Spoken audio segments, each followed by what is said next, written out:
పక్కవాడికి ఉపకారం చేయమని ఒక్కడు చేయండి. సాంఘిక సంక్షేమ హాస్టల్స్ లో పాలు లేక ఏడుస్తున్నారు, బట్టలు లేక ఏడుస్తున్నారు. ఈవేళ పత్రికలో కూడా మీరు చూస్తుంటారు, రేంజల్ అన్న చోట జడ్పీ హై స్కూల్ పిల్లలు రోడ్డు మీద కూర్చున్నారు కంచాలు పట్టుకుని. మేము అన్నం తినలేకపోతున్నాం, పురుగుల అన్నం పెడుతున్నారు, నీళ్లచారు పోశారు.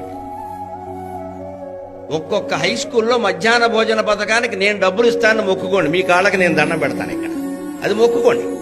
అది అవ్వడం ఒక్కడండి. వాళ్ళకి పడితే మనకేం వస్తుందండి? ఏం రావాలి?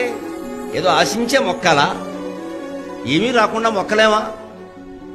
దేశంలో అంత పేదవాళ్ళు చదువుకుంటూ బలహీన వర్గాలు వాడికి ప్రైవేట్ స్కూల్లో ఫీజు కట్టలేక గవర్నమెంట్ పాఠశాలలో చదువుకుంటూ అన్నం లేక ఏడుస్తూ అక్కడ అన్నం పెడుతుంటే తినలేకపోతుంటే ఈ పాఠశాల మధ్యాహ్న భోజనం ఖర్చు నేను భరిస్తాను అని ఒక్క జమీందారు అనలేడా? ఈ సొమ్ము అలా ఖర్చు పెట్టలేడా? 1000 గుళ్ళు కట్టిన దానికంటే ఇది పుణ్యం. మీకు నమ్మినా మంచిదే, నమ్మకపోయినా మంచిదే, ఇది సత్యం, ఇదే సత్యం.